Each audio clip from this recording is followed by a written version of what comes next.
నిన్న హిందూ పేపర్లో మాజీ ఉపరాష్ట్రపతి హమీద్ అన్సారీ గారు అంతర్జాతీయ సంబంధాలకు సంబంధించి ఒక అద్భుతమైన ఆర్టికల్ రాశారు.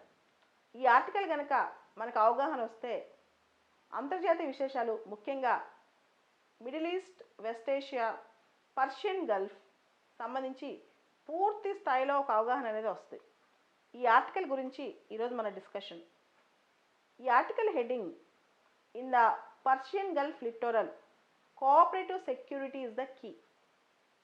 In the Persian Gulf littoral cooperative security is the key. ఇక్కడ 3 పదాలు మనం గుర్తుపెట్టుకోవాలి: Persian Gulf, littoral, cooperative security. అసలు పర్షియన్ గల్ఫ్లో ఎన్ని దేశాలు వస్తాయి? పర్షియన్ గల్ఫ్ అంటే 8 దేశాలు వస్తాయి: Bahrain, Iran, Iraq, Kuwait, Oman, Qatar, Saudi Arabia మరియు యుఏఈ. ఈ 8 దేశాలని పర్షియన్ గల్ఫ్ దేశాలు అంటాం. లిటోరల్ అని ఒక మాట ఉంది. మనందరికి తెలుసు అక్కడ మెడిటేరియన్ సీ ఉంటుందని. ఇండియన్ ఓషన్ ఎక్స్టెండెడ్ పార్టే మెడిటేరియన్ సీ అనమాట. సో ఇవన్నీ అక్కడ సీ షోర్ దగ్గరగా ఉన్న దేశాలు, ఈ 8 దేశాలు కూడా. ఇంకొక పదం ఉంది ఆర్టికల్ హెడ్డింగ్లో, కోఆపరేటివ్ సెక్యూరిటీ అని. అంటే అందరూ సహకరించుకుని అక్కడ భద్రత కట్టుదిట్టం చేసుకోవటం. ఈ 8 దేశాలే కాదు, ప్రపంచంలో ఏ దేశం పాత్ర ఏంటి అని కూడా ఈ ఆర్టికల్లో కొంత డిస్కస్ చేశారు. అయితే ఈ 8 దేశాల్లో ఒక విశిష్టత ఏంటంటే, ఈ 8 దేశాలు కూడా oil and natural gas rich countries, అంటే చమురు ఉత్పత్తులు బాగా ఉన్న దేశాలు. ప్రపంచానికి ఈ దేశాలు చాలా ఆదర్శం అనమాట. ఆ దేశాలు సంపద పెంచుకోవడమే కాకుండా ప్రపంచానికి చమురును అందిస్తున్నాయి. అంత గొప్ప దేశాలు ఈ 8 దేశాలు. సో ఇక్కడ మనం ఈ ఆర్టికల్లో వెస్ట్ ఏషియా సిగ్నిఫికెన్స్ ఏంటి, అదేవిధంగా ఇక్కడ ఇరాన్ పాత్ర ఏంటి, India Gulf, Persian Gulf relationship ఏంటి, దాని తర్వాత ఇండియా ఇరాన్ రిలేషన్షిప్ ఏంటి, ఇలా అనేక అంశాలు ఈ ఆర్టికల్లో డిస్కస్ చేశారు. ఇక్కడ కొన్ని ఇంపార్టెంట్ పదాలు కూడా ఉన్నాయి. ఒకటి strait of Hormuz. Strait of Hormuz అంటే it's a very narrow strait located in the Persian Gulf. Particularly, it is a strait between Persian Gulf and the Gulf of Oman. ఇది Iran కంట్రోల్లో ఉండదు. ఈ straight of Hormuz అనేది Iran కంట్రోల్లో ఉందన్నమాట. ఈ straight of Hormuz is a major choke point for oil exports and imports. ముఖ్యంగా oil ఎక్స్పోర్ట్స్కి India లాంటి దేశాలకు కూడా, చాలా ఆసియా దేశాలకు కూడా ఈ స్ట్రైట్ ఆఫ్ హార్ముజ్ నుంచే ఆయిల్ వస్తుంది. ఇక్కడి నుంచే పాస్ అయ్యి వస్తూ ఉంటుంది అనమాట. సో ఈ స్ట్రైట్ ఆఫ్ హార్ముజ్ ఎవరి కంట్రోల్లో ఉంది? ఇరాన్ కంట్రోల్లో ఉంది. మలక్కా స్ట్రైట్ ఈ సౌత్ ఈస్ట్ ఏషియాలో ఎంత ఇంపార్టెంటో, స్ట్రైట్ ఆఫ్ హార్ముజ్ కూడా అంతే ఇంపార్టెంట్ అని చెప్పారు ఆథర్. సో ఈ వెస్ట్ ఏషియా, ముఖ్యంగా Gulf countries, geopolitically, geostrategically they are very very important. వ్యూహాత్మకంగా, రాజకీయంగా ఇవి చాలా ఇంపార్టెంట్ అనమాట. యుఎస్ ఎనర్జీ ఇన్ఫర్మేషన్ అడ్మినిస్ట్రేషన్ ప్రకారం ఇక్కడ స్ట్రైట్ ఆఫ్ హార్ముజ్ నుంచి దాదాపు ప్రపంచానికి అవసరమయ్యే 1/3 of the oil and natural gas pass అవుతూ ఉంటుంది. ప్రపంచానికి అవసరమయ్యే 1/3 of the oil and natural gas pass అవుతుంటుంది అనమాట. సో స్ట్రైట్ ఆఫ్ హార్ముజ్ నుంచి వచ్చే గ్యాస్ 76% ఆసియాకి వెళ్తూ ఉంటుంది. ఇటు నుంచే రూట్ అవుతూ ఉంటుంది. సో స్ట్రైట్ ఆఫ్ హార్ముజ్ అనేది చాలా కీలకమైంది. మనం స్ట్రైట్ ఆఫ్ హార్ముజ్ ఎక్కడుందో లొకేట్ చేసుకోవాలి. సో స్ట్రైట్ ఆఫ్ హార్ముజ్ని ఒక లైఫ్ లైన్ అని చెప్పుకోవచ్చు, ఒక జీవనాడి అని చెప్పుకోవచ్చు. అంత ఇంపార్టెంట్ స్ట్రైట్ అనమాట. అయితే ఇది స్టార్ట్ చేసే ముందు, ఈ ఆర్టికల్ చదివే ముందు 19th సెంచరీలో ఒక సిద్ధాంతం ఉంది, గ్రేట్ గేమ్ థియరీ అని చెప్పి. 19th సెంచరీలో మనందరికి తెలుసు, 19th సెంచరీలో Britain is a great colonial power. UK చాలా గొప్ప కలోనియల్ పవర్. అదే టైంలో రష్యన్ ఎంపైర్ ఉండేది, జార్ రెజీమ్. 1917కు ముందు జార్స్ పరిపాలించేవాళ్ళు రష్యాని. So 1/6 of the world territory belongs to Russian empire. ప్రపంచ భూభాగంలో 1/6 వంతు రష్యన్ ఎంపైర్ చేతిలోనే ఉండేదన్నమాట. సో 1917లో బోల్షెవిక్ విప్లవం వచ్చింది. సో రెండో ప్రపంచ యుద్ధానికి ముందంతా కూడా రష్యా చాలా స్ట్రాంగ్గా ఉండేది. రెండో ప్రపంచ యుద్ధం అయిన తర్వాత 1991 వరకు కూడా కోల్డ్ వార్, ప్రచన యుద్ధం జరిగింది. ఈ కోల్డ్ వార్ టైంలో అంతకుముందు కూడా ఆఫ్ఘనిస్తాన్, ఇరాన్, పర్షియన్ గల్ఫ్ ఇలాంటి ప్రాంతాల్లో తన ప్రాబల్యం పెంచుకుందామని రష్యా కోరుకుంది. అక్కడే అదే టైంలో బ్రిటన్ అంటే యూకే తన స్ట్రెంగ్త్ బాగుండాలంటే ఈ ఏరియాలో తను ముఖ్యంగా బ్రిటిష్కి ఈ ఏరియాలో తనకున్న కాలనీస్కి ఇంట్రెస్ట్ ప్రమోట్ చేయాలంటే ఈ గల్ఫ్ రీజియన్ కానీ ఆఫ్ఘనిస్తాన్ కానీ ఇరాన్ కానీ ఇవన్నీ కూడా బ్రిటన్ డామినెన్స్లో ఉండాలని బ్రిటన్ కోరుకుంది. వీటన్నిటిని కంట్రోల్ తెచ్చుకోవాలని బ్రిటన్ కోరుకుంది. దీన్నే గ్రేట్ గేమ్ థియరీ అంటారు 19th సెంచరీలో. అయితే యూకే అనుకుంది, బ్రిటన్ ఏమనుకుందంటే ఆఫ్ఘనిస్తాన్ ఇరాన్ లాంటి దేశాలని బఫర్ స్టేట్స్గా వాడుకుందాం అనుకుంది. ఎందుకంటే రష్యన్ ఎంపైర్ పైనుంచి చూస్తే చాలా పెద్దది, అండ్ ఇరాన్ ఆఫ్ఘనిస్తాన్ చిన్న చిన్నవి, ఇటు పక్క బ్రిటిష్ ఎంపైర్స్ ఉన్నాయి. సో ఇవన్నీ ఈ ఆఫ్ఘనిస్తాన్ ఇరాన్ ఈ దేశాలని బఫర్ స్టేట్గా వాడుకుందాం అని అనుకుంది. చివరికి 1907లో ఆంగ్లో రష్యన్ ట్రీటీ ఒకటి సైన్ అయింది. 1907లో ఆంగ్లో రష్యన్ ట్రీటీ ఒకటి సైన్ అయింది. ఈ ఆంగ్లో రష్యన్ ట్రీటీ ప్రకారం ఇరాన్ని 3 స్పియర్స్ ఆఫ్ ఇన్ఫ్లుయెన్స్గా వాళ్ళు అనుకున్నారు. ఇరాన్ని 3 భాగాల ఇన్ఫ్లుయెన్స్గా అనుకున్నారు. ఇరాన్ని డివైడ్ చేయలేదు, కానీ ఇరాన్ను 3 భాగాల ఇన్ఫ్లుయెన్స్ అనుకున్నారు. Northern Iran, central Iran, southern Iran. Northern Iran, central Iran, southern Iran. ఈ నార్థన్ ఇరాన్లో రష్యన్ ఇన్ఫ్లుయెన్స్, సెంట్రల్ ఇరాన్లో పహ్లవీ డైనస్టీ, అప్పట్లో పహ్లవీ రాజులు ఉండేవాళ్ళు. తర్వాత సదరన్ ఇరాన్లో బ్రిటిష్ ఇన్ఫ్లుయెన్స్ అనమాట. అలా ఒక అగ్రిమెంట్ కుదిరింది. ఇంకా మనం కొట్టుకోవద్దు, మన ఇన్ఫ్లుయెన్స్ మనం కాపాడుకుందామని నిర్ణయించుకున్నారు. ఇంకా మనం కొట్టుకోవద్దు, మన ఇన్ఫ్లుయెన్స్ మనం కాపాడుకుందామని వాళ్ళు నిర్ణయించుకున్నారనమాట. సో ఇది బేసికల్గా background. Both Russia and Britain never wanted to have a stable Iran. ఎందుకంటే వాళ్ళ ప్రయోజనాలు దెబ్బతింటాయి. ఇరాన్ స్టేబుల్గా స్ట్రాంగ్గా ఉంటే రష్యా పెత్తనం ఉండదు, బ్రిటన్ పెత్తనం ఉండదు. So they don't want. ఇది అప్పట్లో అంటే రెండవ ప్రపంచ యుద్ధానికి ముందు జరిగిన కథ. అయితే యుఎస్, అమెరికాకు వద్దాం. వరల్డ్ వార్ II అసలు అమెరికా ఇన్ఫ్లుయెన్స్ ఈ ప్రాంతంలో ఎలా స్టార్ట్ అయింది, ముఖ్యంగా ఇరాన్ ఈ ప్రాంతాలు ఎలా స్టార్ట్ అయింది, గల్ఫ్ రీజియన్లో ఎలా స్టార్ట్ అయిందో ఒకసారి చూద్దాం. వరల్డ్ వార్ II జరిగేటప్పుడు రష్యా, బ్రిటన్ రెండూ కూడా ఇరాన్ని ఇన్వైట్ చేశాయి. రెండో ప్రపంచ యుద్ధంలో రష్యా, బ్రిటన్ రెండూ కూడా ఇరాన్ని ఇన్వైట్ చేశాయన్నమాట. తర్వాత ఇరాన్ అమెరికా యొక్క ఇన్ఫ్లుయెన్స్లోకి వెళ్ళిపోయింది. క్యాపిటలిస్ట్ ఇన్ఫ్లుయెన్స్, వెస్టర్నైజేషన్ అనమాట. అండ్ అప్పట్లో ఉన్న డైనస్టీ పహ్లవీ డైనస్టీ అమెరికా చేతిలో ఒక పప్పెట్ లాగా తయారైపోయింది. అమెరికా చేతిలో ఒక పెత్తనం. ఇన్ఫ్యాక్ట్ ఇరాన్లో కానీ, పాకిస్తాన్లో కానీ, ఇట్లాంటి దేశాల్లో, ఇజ్రాయెల్లో కానీ న్యూక్లియర్ డెవలప్మెంట్ అసలు స్టార్ట్ చేయించింది అమెరికా. అసలు వీటిలో కొంతవరకు అణు అంశాలన్నీ స్టార్ట్ చేయించింది. ఇప్పుడు అమెరికా అందరినీ క్రిటిసైజ్ చేస్తుంది, కానీ స్టార్ట్ చేయించింది అమెరికా అనమాట. సో అంత ప్రాబల్యం అమెరికాకు ఉంది. అయితే ఇక్కడ మీరు ఒకటి గమనించాలి, ఇరాన్లో విప్లవం వచ్చింది 1979లో. ఇరాన్ రెవల్యూషన్ అంటారు. లాస్ట్ ఇయర్ ఇరాన్ విప్లవానికి 40 ఏళ్ళు నిండాయన్నమాట. అసలు ఈ విప్లవం ఎందుకు వచ్చిందంటే ఇరాన్ని అప్పుడు పరిపాలించే షా అనే రాజు, పహ్లవీ డైనస్టీ అనమాట, 1979కి ముందు. ఈ డైనస్టీ వాళ్ళు ఇరాన్ని వెస్టర్నైజేషన్, మోడర్నైజేషన్, సెక్యులరైజేషన్కి తీసుకెళ్ళిపోయారు. సో ఇరాన్లో కన్జర్వేటివ్ వాళ్ళు ఎవరైతే ఛాందసంగా ఆలోచిస్తారో వాళ్ళ కోపం వచ్చింది. కోపం వచ్చి ఈ పహ్లవీ డైనస్టీకి వ్యతిరేకంగా ఒక విప్లవాన్ని తీసుకొచ్చారనమాట. దాంతో 1979 ముందు ఇరాన్ అమెరికాకితో చాలా దగ్గరగా ఉండేది. 1979 తర్వాత ఇరాన్ అమెరికాకి చాలా దూరం అయిపోయిందనమాట. సో ఇరాన్ అమెరికా సంబంధాలకు సంబంధించి 2 సిద్ధాంతాలు గుర్తుపెట్టుకోవాలి. ఒకటి నిక్సన్ డాక్ట్రిన్, ఒకటి నిక్సన్ NIXON. 1969 నుంచి 1974 మధ్యలో ఈ సిద్ధాంతం జరిగింది. నిక్సన్ అంటే అమెరికన్ ప్రెసిడెంట్ అనమాట. అప్పుడు ఇరాన్ అమెరికా ఇన్ఫ్లుయెన్స్లో ఉండేది. నిక్సన్ డాక్ట్రిన్ ప్రకటించిన టైంలో ఇరాన్ అమెరికా యొక్క ఇన్ఫ్లుయెన్స్లో ఉండేదన్నమాట.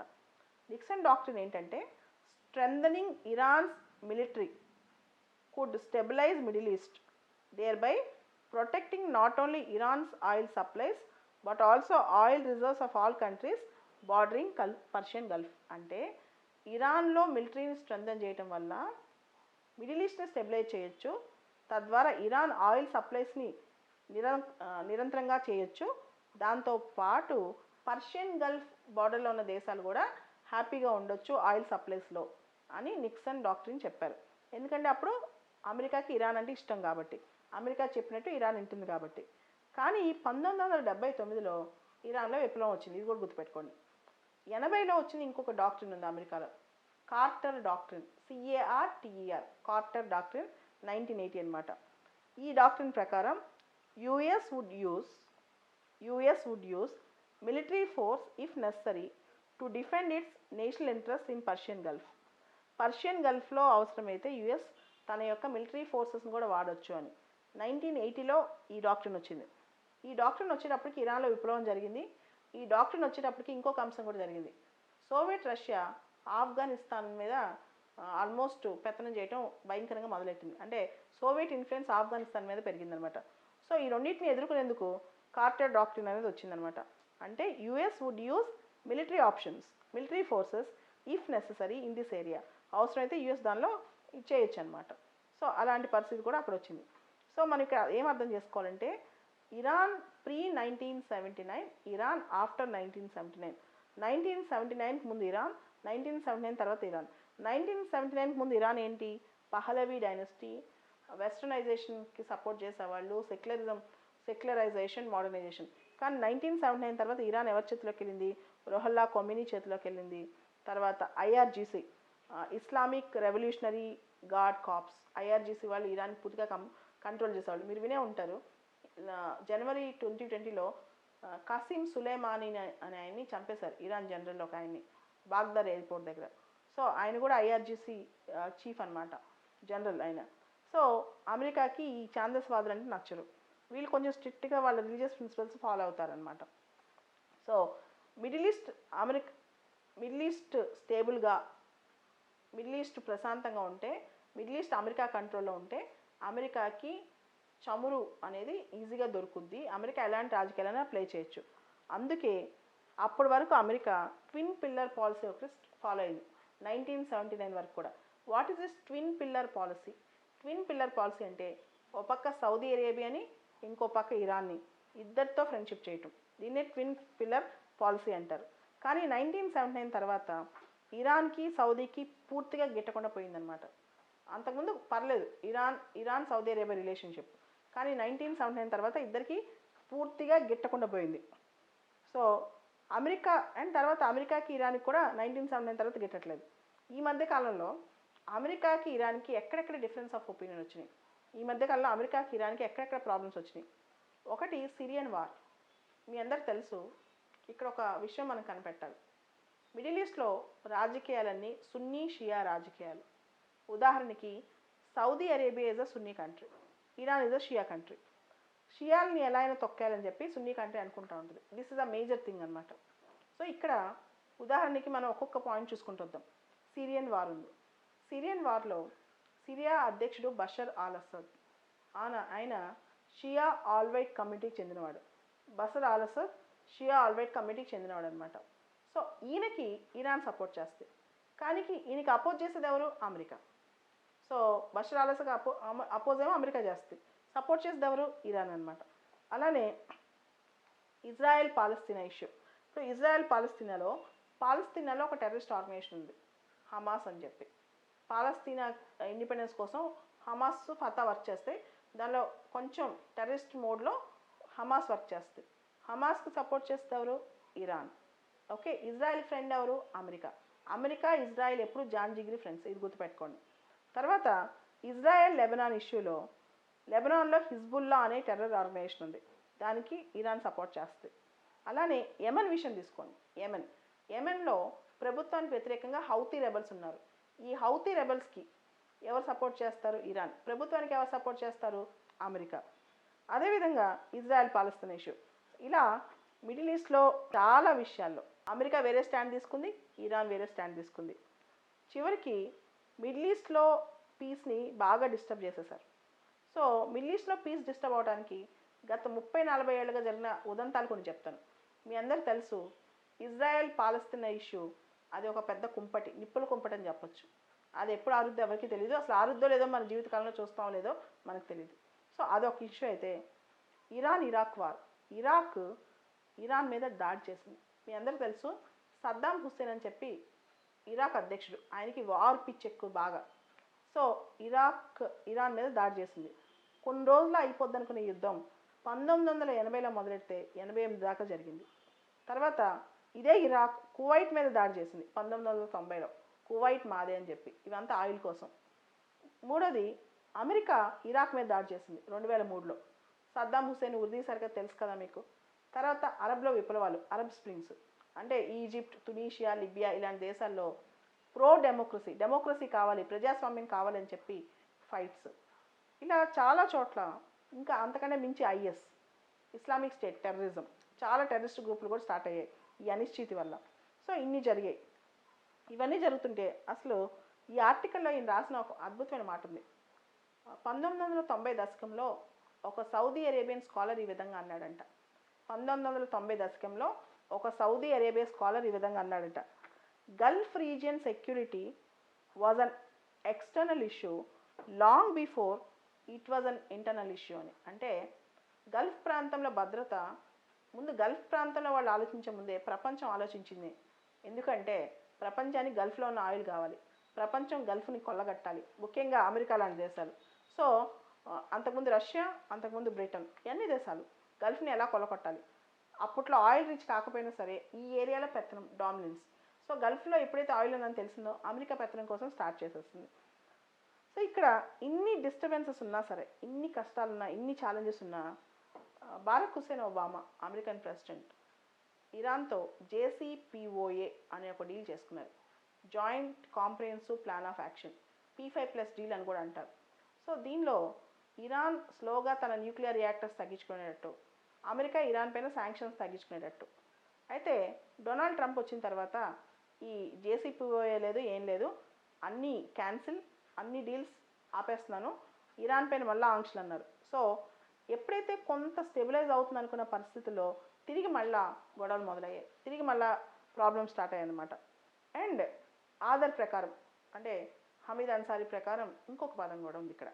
సౌదీ అరేబియా యొక్క రిలవెన్స్ కూడా నెమ్మదిగా తగ్గిపోతుందంట గల్ఫ్లో. అయితే ఇక్కడ ఆయన 2 ఇన్స్టిట్యూషన్స్ గురించి స్ట్రాంగ్గా రాశారు. ఒకటి GCC, Gulf cooperation council. Gulf cooperation council అనేది 1981లో స్టార్ట్ అయింది, 1981 అనమాట.